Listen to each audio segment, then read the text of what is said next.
So welcome everybody to the Asian Institute webinar. We're really excited to have you all here. Thank you so much for coming. Our moderator, Rina Kekruja, is running a little bit late, so I'm going to just begin, and Rina will come in a little bit later to help us with the moderation of the Q&A. My name is Kiran Mirchandani. I'm a professor at the University of Toronto at OISE. And I wanted to just begin with a land acknowledgement, for the university, and to acknowledge that this land on which the University of Toronto operates for thousands of years has been the traditional land of the Huron-Wendat, the Seneca, and the Mississaugas of the Credit. And today, this meeting place is still the home to many Indigenous people from across Turtle Island, and we're grateful to have the opportunity to work on this land. I'm going to pass it on to Sanjukta, my colleague, who's going to introduce herself briefly, and then Shruti, and then we'll get started. Hi, everybody. Good morning. Thank you for coming. My name is Sanjukta Mukherjee. I am faculty in the Women's and Gender Studies Department at DePaul University, and I'm talking to you from Chicago.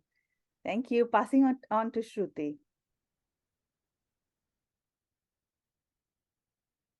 A very good evening from India. I'm Professor Shruti Tambe. I head the Department of Sociology at Savitribai Phule Pune University, Pune, in India. Back to Kiran. Thank you.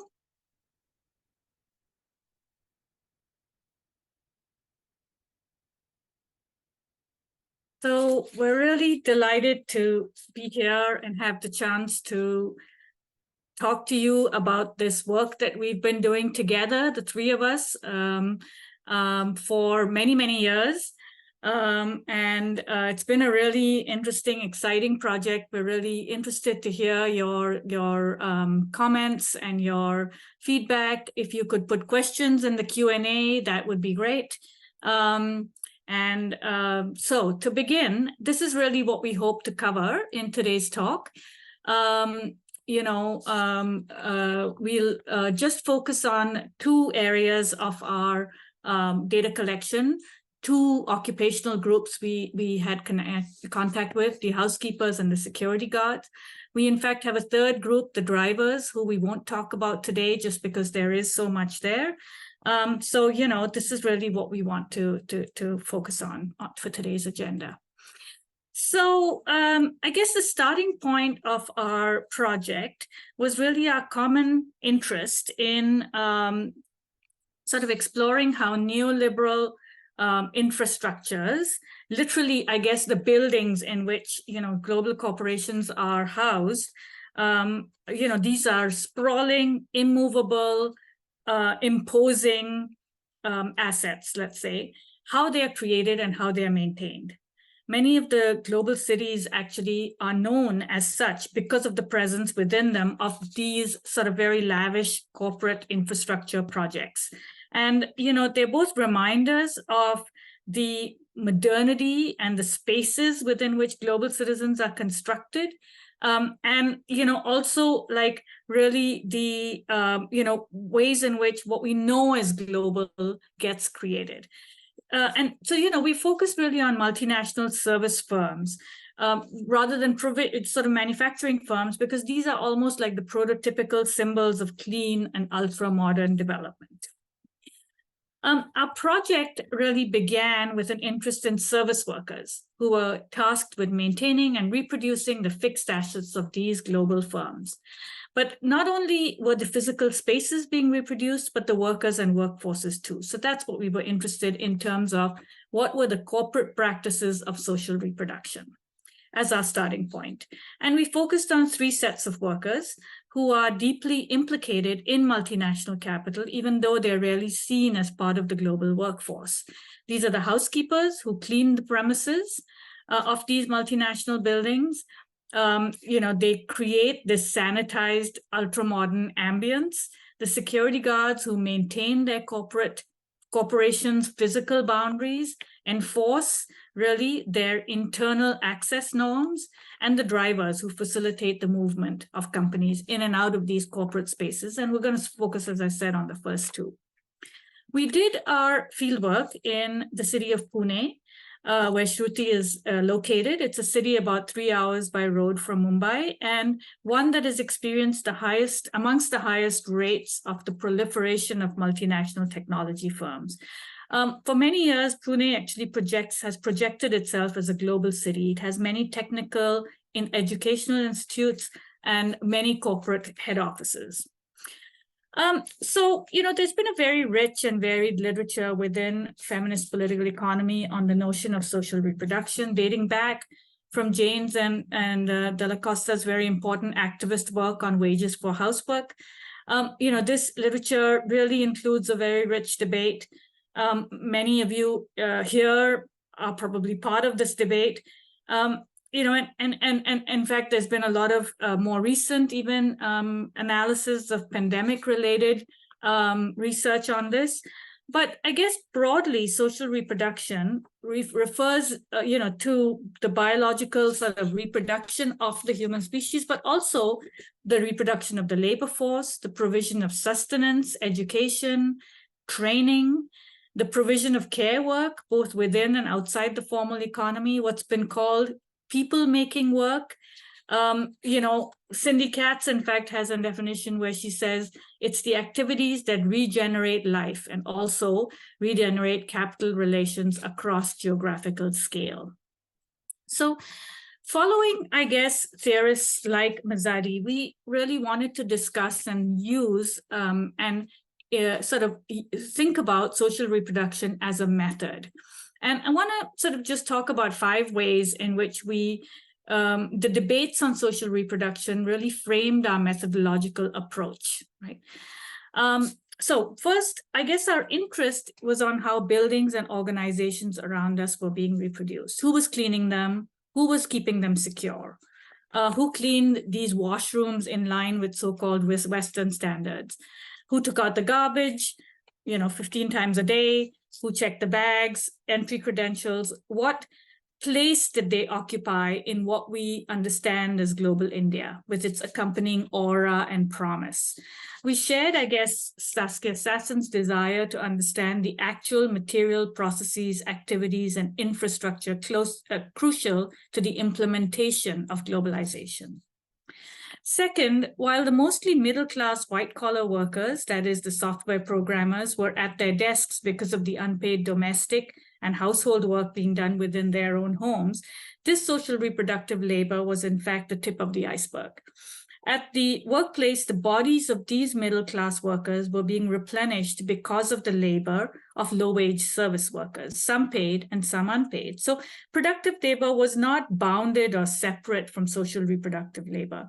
Salzinger's comment resonated with us when she noted that capitalist exploitation is the parasite, social reproduction is the host. Reproductive labor involved emotional and sometimes aesthetic work, both feminized labor, integral to sort of the maintenance of mental health and general well-being. Ferguson, Harvey, Hall, many feminist theorists have noted this. And our findings also resonate with those of Gottby, who argues that to a great extent, the social reproduction of workers is achieved through emotional reproduction, which is the work of producing good feeling, the healing, like really healing the hurt that is generated by living in a capitalist society. So people are able to return to work every day.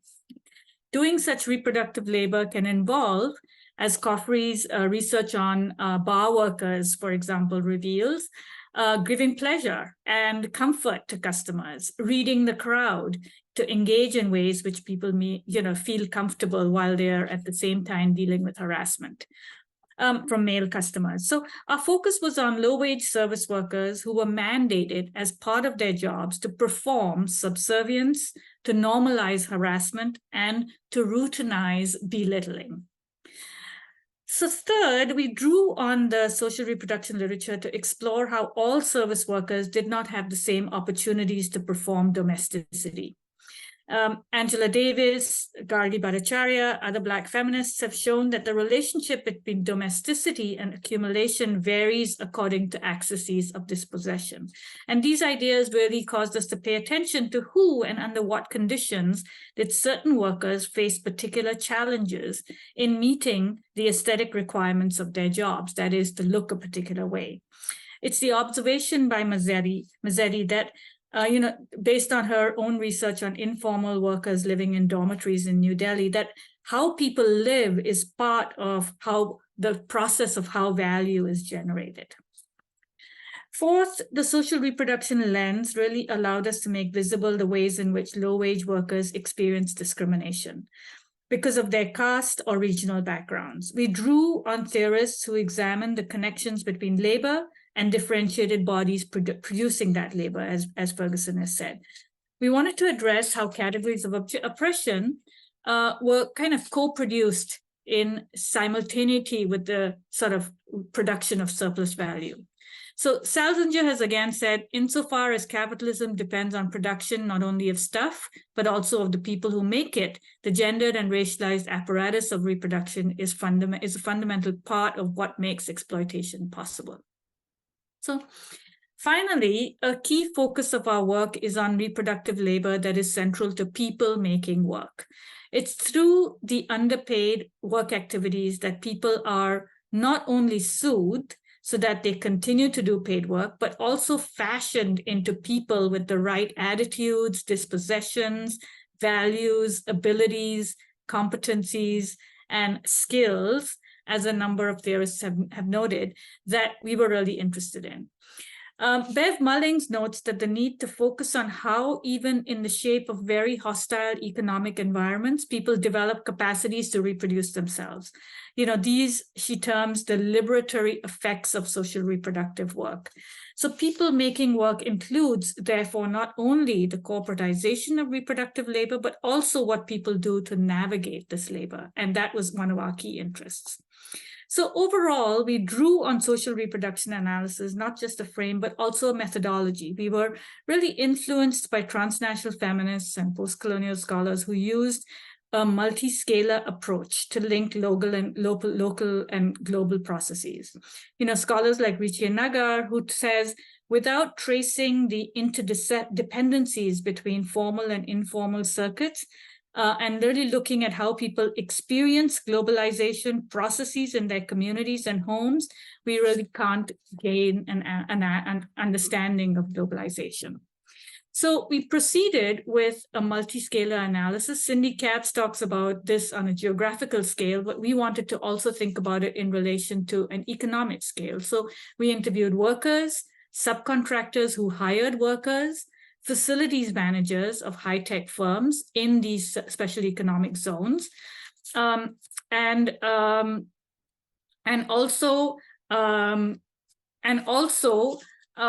government officials, labor advocates, and other sort of key informant groups.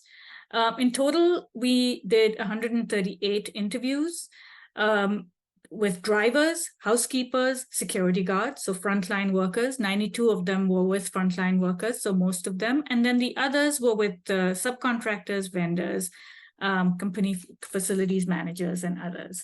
There were 59 different companies represented in the sample that we gathered. So I'd like to now turn over to Sanjukta, who's going to highlight some of our findings. Thank you. Okay, I'm going to start with talking about the housekeepers. Indian housekeepers are not only expected to meet new definitions of cleanliness in multinational technology firms that draw on Western notions of hygiene and modernity, but also themselves required to embody cleanliness through dress, comportment, and attitude. There is a well-established history of colonial discourses of modernity that constructed peoples and places that were colonized as quote-unquote dirty, disorderly, and polluted. As Rayan Kayum has argued, thus, quote, to be modern in post-colonial India is to align oneself with projects such as developmental science, progress, invention, and discovery, and in turn, to be traditional means to react differently to such aspirations to modernity, end of quote. The clean, orderly, ultra-modern and sanitized corporate spaces of multinational technology industry in Pune, including the social reproduction of its workers, has today come to symbolize the neoliberal aspirations of a global India. Training and grooming workers to also look clean themselves is an important aspect of this. The training and grooming involved, firstly, wearing clean pressed uniforms, Western style shirt and trousers, combed hair, clipped nails, polished shoes. Workers also had to refrain from alcohol and other local recreational substances before coming to work. And thirdly, there was an emphasis on soft skills related to punctuality, deference, subservience, and discipline. These training and grooming practices thus both feminize both men and women housekeepers. Achieving many of these bodily markers of cleanliness, however, came at a great cost to cleaners, as they often lived in cramped houses that did not have regular access to clean water and electricity. Often workers were fined if they were unable to embody this kind of cleanliness. Wearing of uniforms, gloves, issuance of ID cards, redefinition of cleaning as mechanized, attempted to remove the caste stigma in connection to cleaning work in India, especially cleaning of toilets.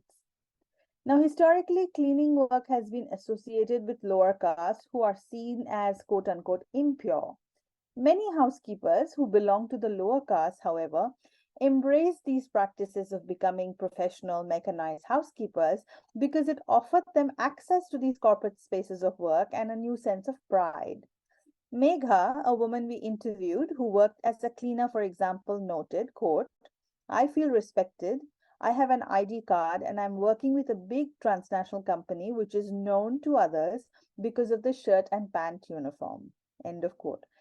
Women workers also particularly valued the sense of camaraderie they built with other women workers in these workspaces. They were able to gain a degree of financial independence and decision-making roles in their homes, particularly around the issue of education of their children. At the same time, however, Megha, who we mentioned earlier, also revealed that none of her neighbors actually knew about the exact nature of what kind of work she did.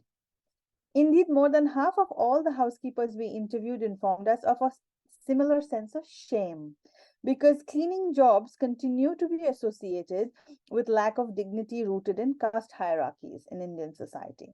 So while lower caste cleaners shared corporate spaces with middle and upper caste software professionals, like they used the same canteens and restrooms, they were trained to not interact with them, right? They were trained to remain silent and inconspicuous as they complete their cleaning jobs. And when interacting with the IT professionals and managers, they had to behave with deference and respect.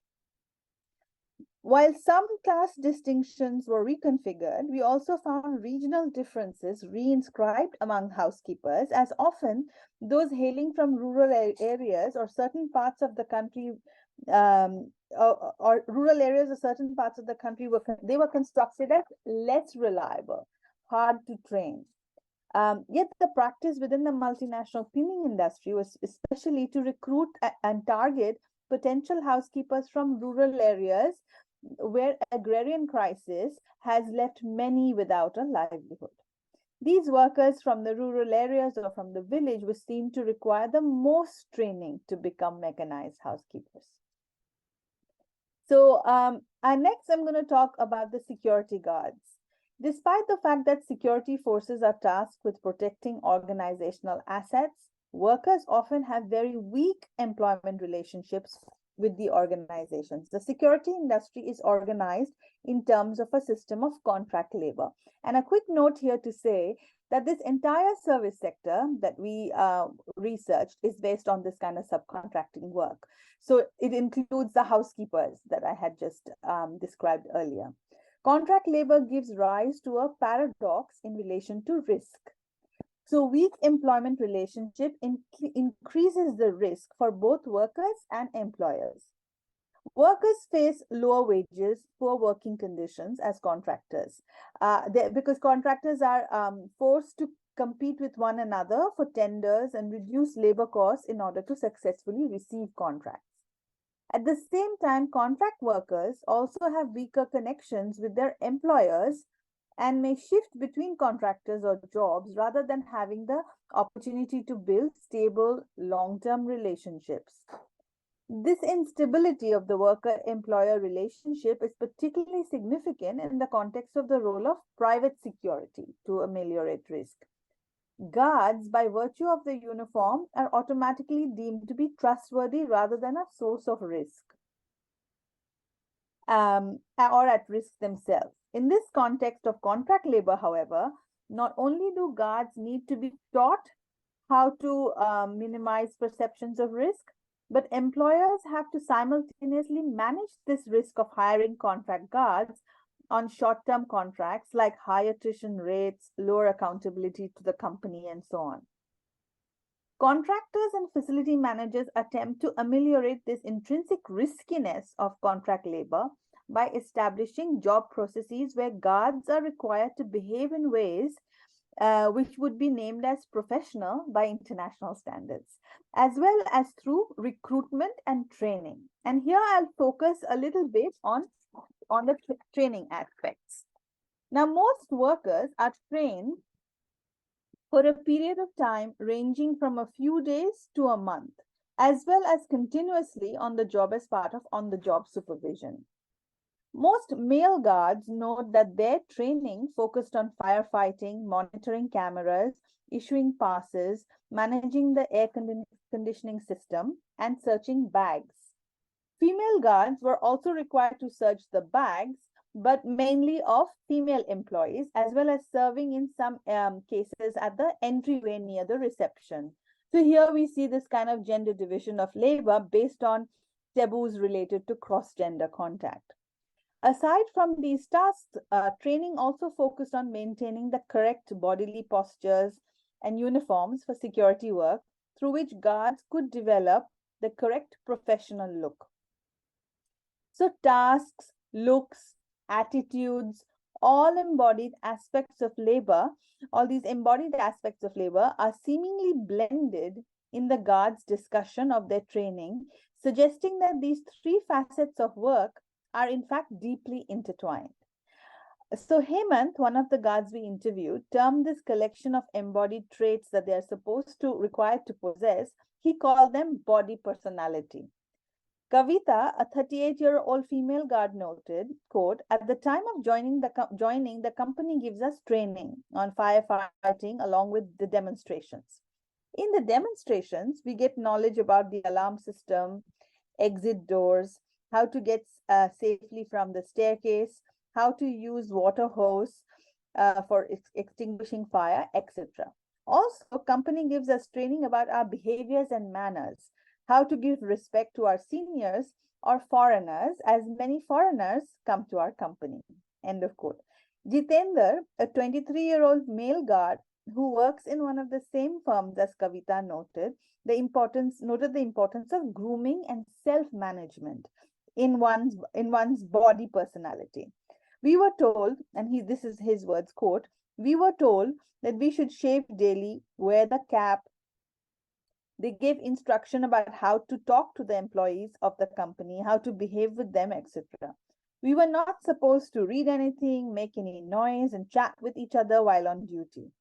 We were not supposed to allow anyone to be there lingering in the lobby unnecessarily or leave our posts unless there is a reliever in our place. So this need to be uniformed and well-groomed is often difficult for employees, as we have already mentioned with the housekeepers, given that they did not have access to easy laundry facilities and bathing facilities.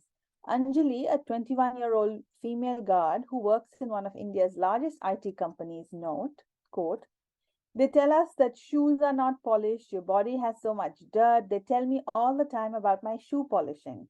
They did not give me shoes with my uniform. Rupees 1,200 was deducted for the uniform. I did not buy shoes. I used shoes of another lady who left this work." End of quote. A labor official we interviewed, Arun, constructed wealth discrepancies between security company employees and contracted service providers and security vendors as the source of potential violence and theft. He claimed, quote, "See, these company employees are using money like anything. They're enjoying, they're getting 50,000 to 60,000 Indian rupees as a salary. And these guys, the service workers, are getting only 5,000 rupees or 4,000 rupees. Then that creates a sort of, criminal tendency in them," end of quote. So such criminalizations of poverty, the perception that poor people are prone to committing a crime, was expressed by a number of contractors and company facility managers whom we interviewed. Vishnu, a supervisor at a software company, told us that the head of facilities had received complaints from employees that sweepers were drinking milk from the company's coffee and milk machine and had been told to ensure that this behavior stopped. Vidhu, a contractor, told us that he had not been surprised to hear a highly publicized news report that a security guard had assaulted a woman and robbed her of 60,000 Indian rupees. He stated that the guards are human beings and declared, quote, "They will face the same problems. So therefore, the biggest work of this industry is to motivate these boys not to fall prey to these things," end of quote. So despite the widespread recognition that poverty makes guards a risky population, workers in this sector continue to experience poor wages and poor working conditions. Thank you. I'm going to pass it on to Shruti now. Over to you, Shruti. Thanks, Sanjukta. I think Kiran and Sanjukta have already covered a fairly large canvas, delineating some of the major aspects of our work, the methodology, and of course, the findings. Let me now turn to the last part of this discussion, where I would like to highlight the larger significance of this project. And also, I'll draw from some of the cases to bring you what exactly we wish to do by bringing out these narratives with a scalar approach. So I would like to begin by just reminding ourselves that our study confirms that global capitalism always invents newer strategies to maximize profits.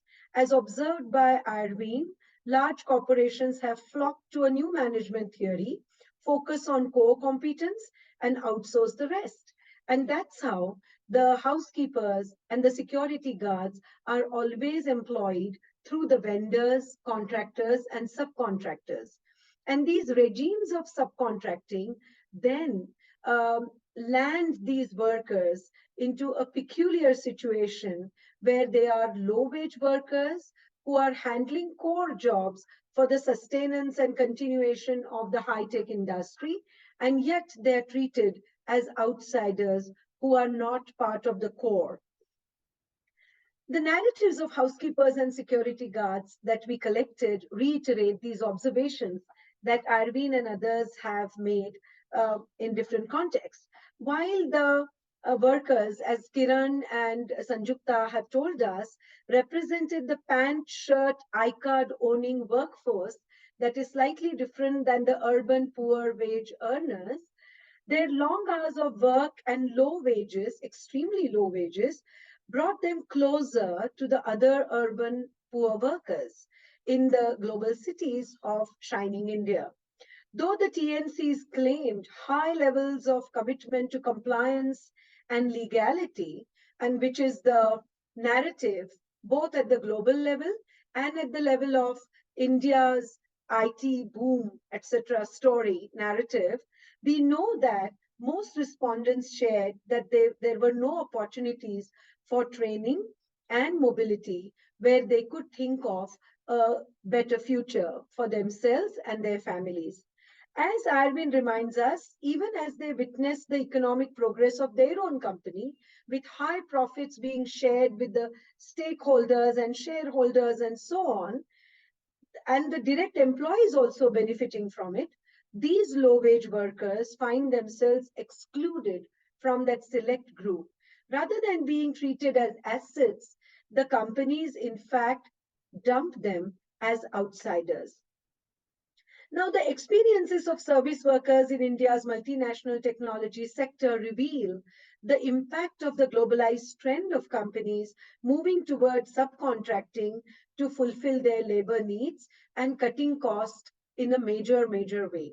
So while we were interviewing the labor commissioner, he was pointing out to a large pile of papers, which were files that had come from IT companies of the compliance records. He also seemed to be aware of this discrepancy in the letter and the spirit in the working of the TNCs in case of the low-wage workers support staff. Our analysis in this book, therefore, shows that while globalization may bring with it both challenges and opportunities for working people around the world, the combination of global capital flows and local subcontracting systems prevents these workers from having fulfilling jobs or experiencing economic mobility. Even though these workers perform significant organizational labor outside the boundaries of core work that is defined by these companies, and they contribute to the globally valued sustained output of high-tech companies, higher profits, and so on. When it comes to welfare benefits or fair wages, they're treated as outsiders and are excluded from the inner group. As a result, work is atomized, as Fleming has noted, and individual workers within subcontracting chains hold little collective power, and they work under conditions of extreme vulnerability and invisibility. We know that many scholars have showed it across the globe that therefore low-wage workers cannot really get into unions or efforts to collectivize and push their demands. Same was our experience in case of India. Whether it be the labor union leaders or the commissioners, the government officials looking after welfare and compliance and so on, we could find an ambivalence while treating these low-wage workers. Whether the security guards really come under the legal gambit, because Indian government had around 2010 passed a number of laws protecting certain sections of the informal sector, there was an ambivalence in the minds of these officials and labor leaders equally. Are they very poor? Not really. They belong to the IT island of wealth and visibility. They are part of the story of shining India, these people would say. And at the same time, they agreed time and again that yes, the salary slips claimed something, but the laborers in hand were getting much lower wages, and the benefits of, say, health insurance, etc., were not reaching out to them.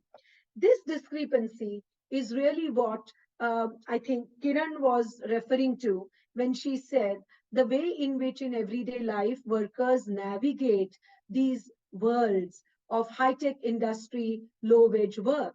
And this is what our project has been really trying to look at, the contrast between, on the one hand, the universal discourse claiming that India's shining story is bringing wealth and prosperity to millions, and low-wage workers are also great beneficiaries.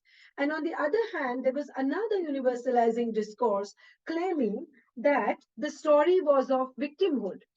Most of them, the cheap labor from global south, is victim of the whole paradigm.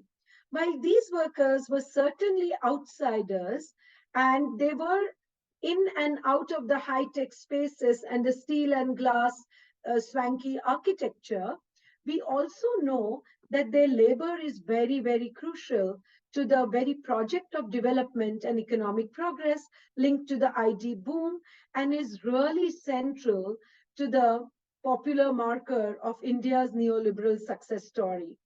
Therefore, we now turn to some of the stories. And I would also, following Sanjukta, read out a few quotes. We met this young woman who is a housekeeper called Neeta. And through her story, we could see that while these workers were self-directed and aspired to a much better future, their reality was far from it. Yet they perceive education for their children as the key to achieving mobility and higher status for them, their families, and the future of their children. So in the neoliberal framework, they were paying a very high price to buy that education, the English medium education for their children, negotiating with their lower caste and lower class and migrant status in a global city like Pune. Neeta had a strong determination to support her children's education, and I quote, I want them to study hard and stand on their feet. I won't marry them off in a hurry. I got married at a young age when I was 14. I won't let that happen to them. My only wish is that they should study. I will educate them on my own. My husband does not support me. He doesn't speak about education. He has no desire for it. I work hard for 12 hours for you. I always tell my children. Quote ends. For most women, the combination of low wages and patriarchal marital relations limited the extent to which they were able to use their jobs to achieve social and economic mobility. This was especially true for single and widowed women who spoke of their access to paid employment as transformative, but also reported some serious difficulties in making ends meet given the low wages they received. Manju, a 31-year-old single with diabetes, lived with two of her sisters and who were unmarried and widowed and so on. And she told us she did not want to marry and the three sisters would share their expenses simply because her low wage would not allow a life that would be comfortable. Long days of domestic and paid work leave limited time for women to engage in leisure activities, as Kavita lamented. So though the transnational firms would argue that we are giving such great opportunities to these workers to earn money, to enter these upper class spaces, the story that comes from the workers is quite different. And therefore, I'm quoting Kavita now. She says, I don't find time to make friends at all.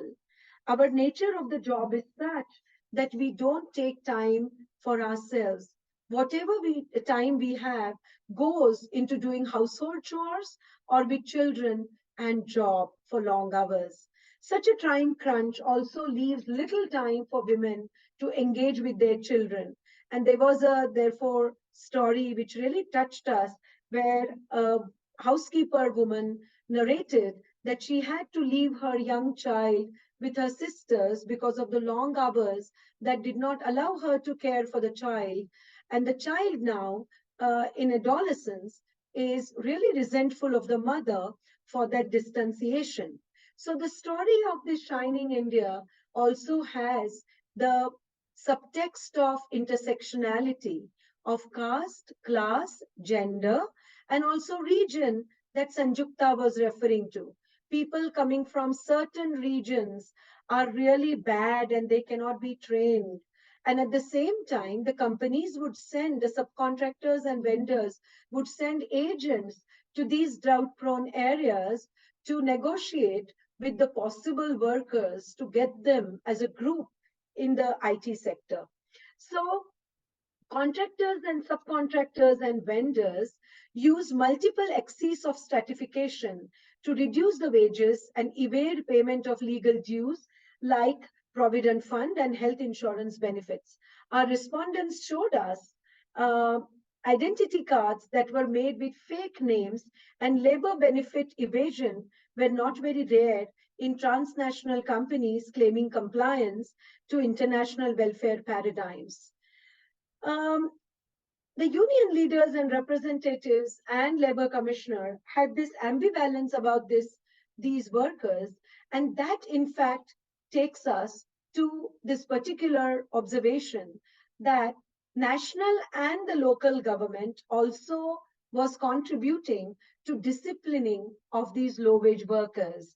There was no sense that they also need a lot of protection, just like in other sectors of the economy.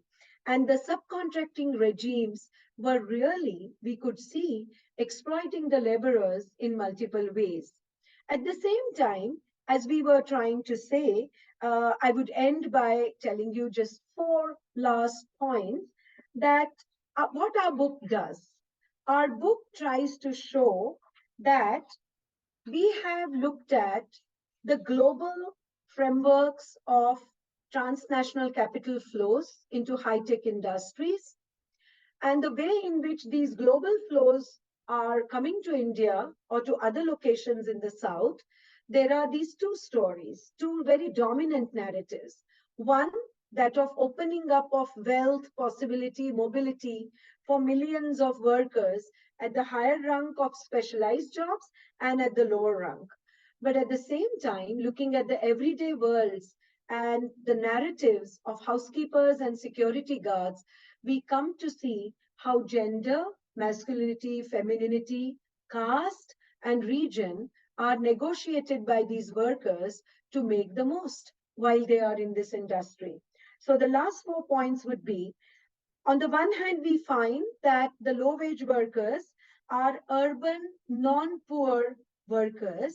They are neither part of the urban middle class that is being talked about in case of India's growth story, nor are they very poor daily wage workers. Secondly, they are neither completely victims of the system, victims of this story, but nor are they agents in the full sense of the term.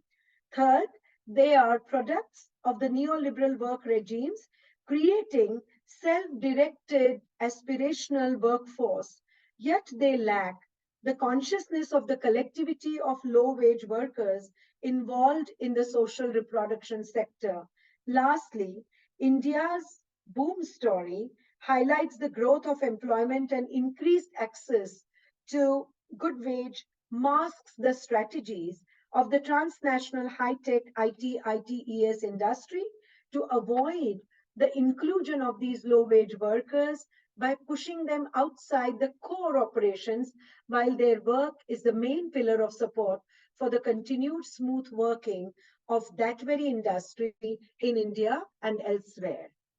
Thank you for being here and for giving all of us a patient hearing. I now hand it over to the moderator. Over to you. Thank you so much, the three of you. My name is Reena Kukreja, and I must apologize for coming in late. I'm in Athens at the moment, and my internet was down, and I was desperately trying to log on, and I didn't know what was wrong with me, or my phone, or my laptop. So I'm really apologetic to the three of you and all of the participants who are here. Please accept my deep apologies and let's blame the internet. I really appreciate the talk that you had given. I could listen to it, and I'm really grateful for you shining a torch through the underbelly of the Shining India narrative that is being promoted right now, and that is seen as a beacon of development and progress within India. And for me, I think before I open the floor for discussion, I just wanted to say, I really appreciate the deep ethnography that you've undertaken. And for me, I think the most shocking was the whole grooming aspect of it, how you are trying to coerce and discipline these workers into a certain kind of civilizational narrative of what they should look like, and that is extremely repugnant. And also it just was really, it left me speechless. So I open the floor for discussion and question and answers. Please feel free to ask questions either by raising your hand or putting your questions in the Q&A, and that would be great. And again, as has been mentioned, use the Q&A function to ask. Keep your questions brief. We have around 15 minutes. And I open the floor for discussion.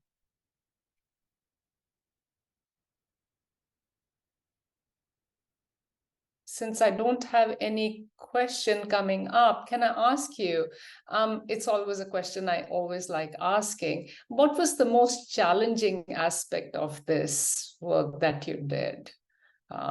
Speaking to the housekeepers, the guards, and the drivers, I was thinking of Adiga's White Tiger as I read your book. So it's open to any one of you to tell me what was the most challenging or the hard part of the work. Kiran, go ahead. Sorry. Well, I was going to say that Prabha has raised her hand. I wonder, Prabha, if you could put your question in the, yes, exactly, Q&A, because apparently we can't use the function where we can't allow you to speak, let's say. Yeah, for me the most challenging part of this work was not being in India full time. That would have made it so much easier. I don't know, Sanjukta, and I'll pass it on. Yeah, I was going to say, the most challenging part of this project methodologically symbolizes the precarity of the sector itself.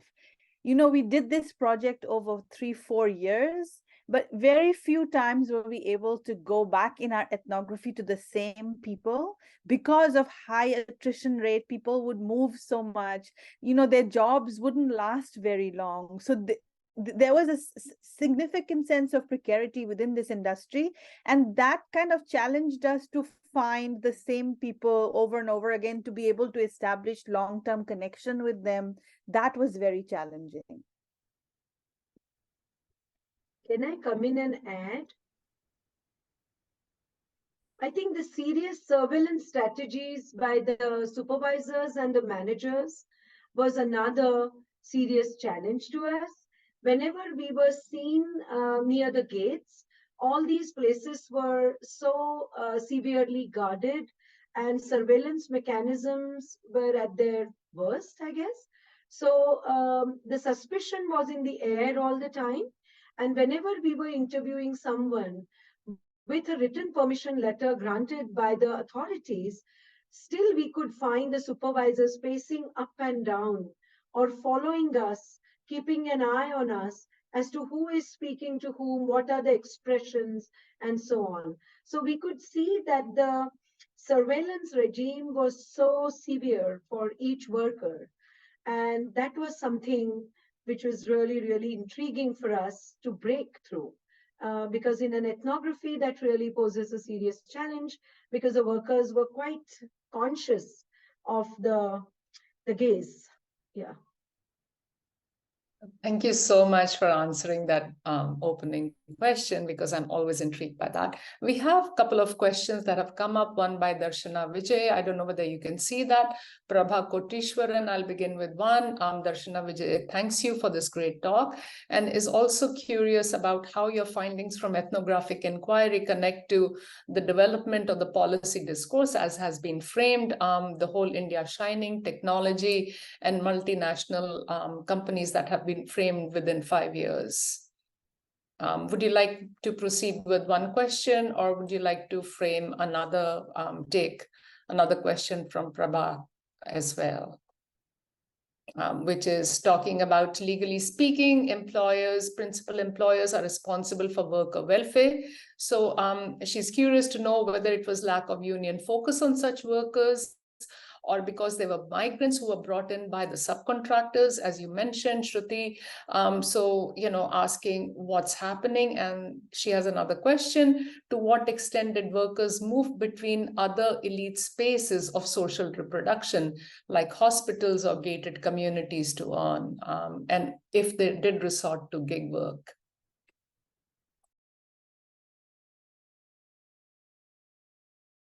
Can I answer Darshana to begin with? I think Yes, I think the local government, that is Pune Municipal Corporation, was very proudly boasting how they encouraged the growth and expansion of IT industry in the city. And therefore, we could see multiple tax exemptions. For example, in a particular period, there was 100% subsidy on electricity usage by any company that declares even one floor or one hall as the special economic zone for IT purposes. So complete waiver for use of electricity in a city where power cuts were so usual and so common. That was one. Secondly, even property tax was completely subsidized for them for 3 years or so.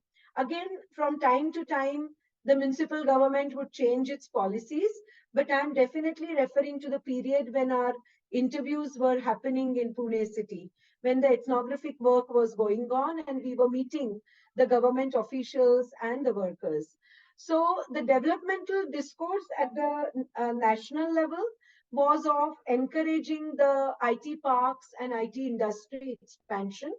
And we could find in Pune a huge office dedicated to the expansion of IT. Kiran, maybe you could add, we could only access their website. They were just not available for interviews in any way, but there was a major infrastructure that they had to oversee the development of information technology park, phase 1, phase 2 to phase 4. Maybe Kiran, you would like to come in at this point and add. And secondly, the government of Maharashtra was definitely competing with government of Telangana and Karnataka. Again, as foreign direct investment and IT industry investment was seen as the important medal for any regional government, there was this competition within the state governments to attract more, IT footprint. And we could see that the larger developmental discourse and the smaller policies of labor recruitment, of electricity waivers or property tax subsidies were somewhere linked to one another. But I would hand it over to Sanjukta and Kiran to add more. Yeah, thank you, Shruti. I'll just make one or two comments and hand it over to Sanjukta too. Yeah, we were really struck by it's a really good question that you ask about who's responsible, because we were struck by the fact that the way in which the very construction of the industry in terms of its the progress narrative that's so deeply embedded within it, in fact, caused people to it was a situation where there was no space for asking that question even. So, Shruti mentioned sort of the labor office. Basically they told us that they have so many other industries to worry about that they don't bother to inspect this industry, because the standards they have, the very fact that they have policies in place and in paper they're further ahead already. So we don't actually, do too much inspection, of these industries and their vendors. And I think that was what was so interesting about interviewing, the vendors as well, because they did truly feel quite squeezed by the tendering process, where they had to really reduce their costs in order to receive these tenders. And, when we asked them, for example, who says that these workers have to come with, their nails perfectly groomed, let's say, even though that they're living in housing where it's difficult to iron your shirt every day or, things like that. And, the vendors would tell us, well, these are the requirements of the tender. And if we don't have that in the tender, we will lose the tender. And so we have to demand that. And, we have to institute kind of a policy of fines if that doesn't actually occur. So I think, I think these, like in terms of labor protections, in terms of, the attempt to kind of really do something about the situation, it's almost like this workforce is invisibilized. Just because it's part of the aura of this industry, it's assumed to share its benefits, let's say, rather than any kind of actual look at what is happening them. Sanjukta, do you have anything to add? I know we have other questions too. I know. I'm just going to say one last thing, but related to the second part of the question about that Prabha is asking about did the workers move between other similar sites? And we actually realized we did a separate paper on why is it that the cleaners and the housekeepers prefer the IT firms despite all these problems compared to, let's say, domestic work, right? So they didn't, there are reasons why, the aspirational aspect of this sector, but also because I think to sort of avoid other problems within a domestic setting, this sector maybe did give the cleaners a certain degree of sort of sense of pride, not without the shame aspect of it that we described, but they liked working within air-conditioned spaces, within sort of, they had specific hours. So because of all that, and they probably had a better pay than they would get paid in domestic work in the homes. So that's one of the reasons why the cleaners preferred to work in the sector. But I'm sure that many of them also did second shifts elsewhere. We found this in the guards, amongst the security guards. Many of them would have, because they worked in shifts, they did have the opportunity to take up a second job. But we didn't really explore whether they worked in the gig economy or not. But this is something that we could do in the future to see where they are at now. Yeah, we just have 5 more minutes before we sign off. So we have a couple of other questions. One is about sampling strategy, gender and caste representation in migration patterns. And the last question by Rajesh Mishra is more philosophical, asking you, do you see any difference between the kind of exploitative capitalism that existed prior and any similarities with now? So just be brief and mindful that we have to exit soon. So over to you in taking any of these questions. Just say that one of the really things we explore in the book in some detail is the feminization of this labor force. So by that, we do not mean the greater representation of women, because it does not, in fact, have a greater representation of women. It, in fact, has a lot of men. In fact, out of these workers that we interviewed, the drivers were all men. And amongst the security guards and the housekeepers, even the cleaners, they were 75% male or 70% male, something like that. So we really, look very carefully at that, as well as discuss caste and migration patterns in some detail, because many of them have migrated from outside the city, and the caste dynamics are different amongst the security guards and the housekeepers. So I just sort of direct you to that work. I don't know if either of you can very briefly answer either of these two big questions as well.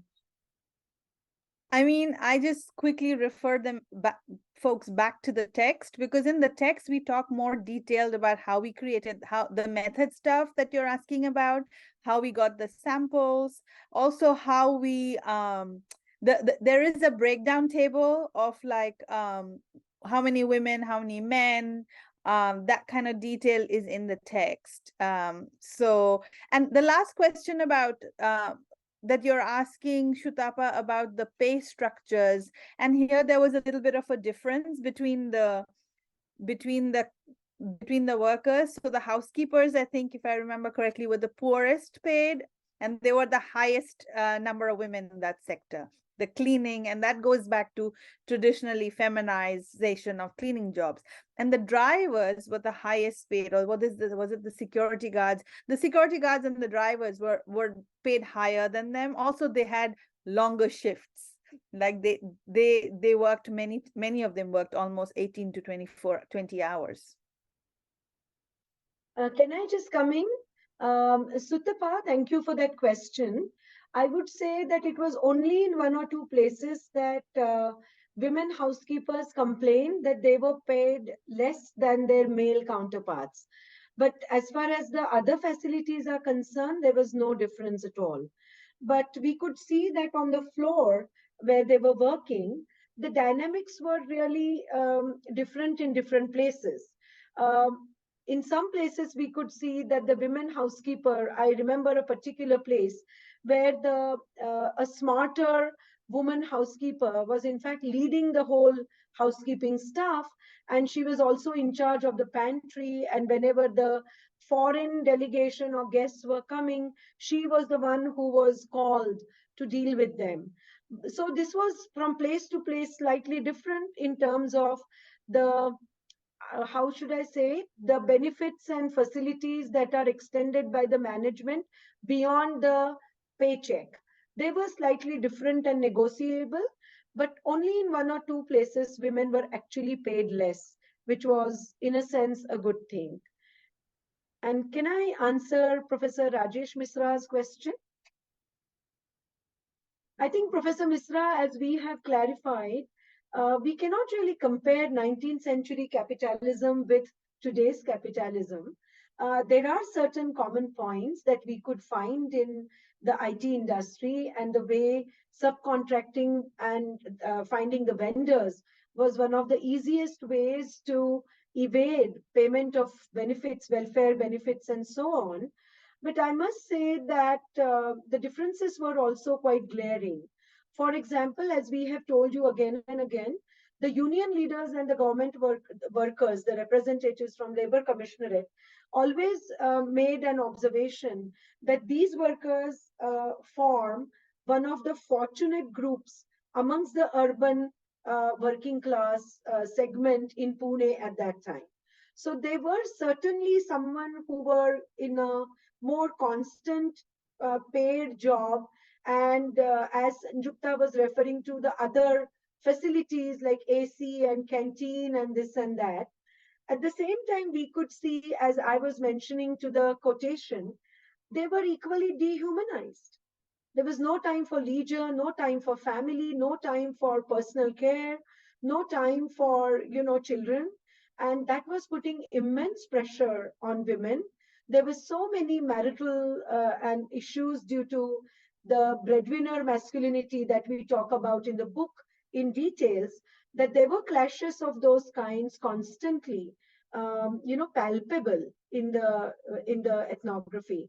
But if you remember the security guards, for example, the breadwinner masculinity and the kind of, macho masculinity was getting satisfied in some way or the other, though in a false manner. And they were dealing with their counterparts in housekeeping in that particular hierarchical manner as well. And their negotiation power with the facilities managers or with the HRs was slightly better. And this is, of course, a combination of gender, caste, and class, as Kiran just now told us. So I think there's no straight answer while saying that whether it is comparable with 19th century or not. But certainly the evasion and the exploitative practices finding new forms is something common, I would say.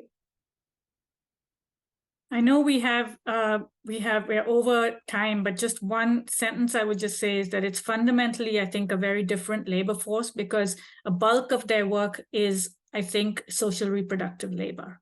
And so that's, I guess, why this framing was so useful to us. And I was gonna jump in just to say that I think contemporary capitalism has to do much more of that socially reproductive work of this training, grooming, all the affective aspects have become really important at the heart of this kind of capitalism, because it's mostly service industry, right? It's a different kind of industry that is kind of spearheading contemporary capitalism. That's the kind of difference, but there are, of course, so many similarities. Can I just add a last line? Prabha, you really have provoked us into thinking the second question. in your questions. I would just say that at that time when we were conducting the ethnographies, forming a union for the low-wage workers was not legal.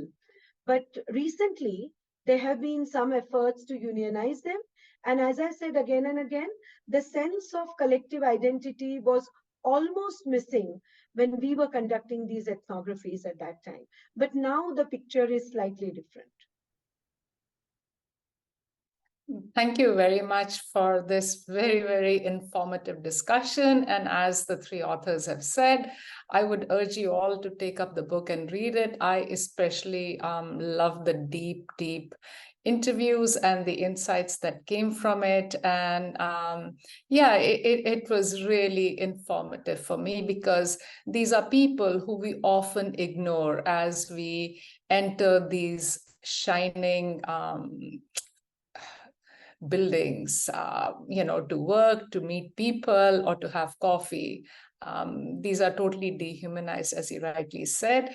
And my apologies for coming in late. And I would urge everyone to Zoom in next month, where we are going to have a discussion, again, same time, 10 a.m. EST, where I will be speaking about marriage migration of Dalit and Muslim India, Muslim women in India, and articulation of new form of gendered violence. It'll take the whole conversation about social reproductive work, care work that is being done, and how we have new forms of dispossessions emerging in, once again, shining India.